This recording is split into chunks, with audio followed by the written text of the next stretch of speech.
Okay, YouTube, we've got the video here for the sound comparison between the Champion 2800 and the two Honda 2000s. They're pretty close. The Hondas are definitely quieter, as I assumed, but the Champion actually does pretty good. So we're going to fire up the Champion first.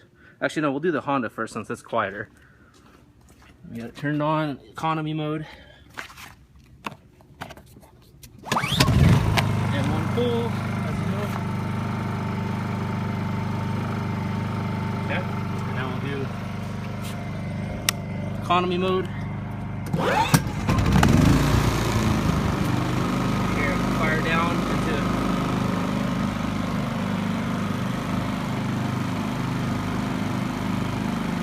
so the Honda is definitely a bit quieter, but it's not terribly much louder. And now we'll fire up the other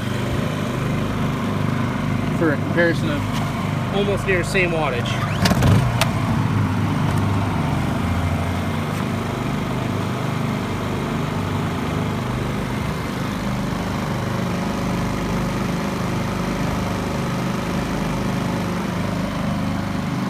So neither are very loud, obviously not a very scientific comparison, but it gives you an idea. Hope that helps.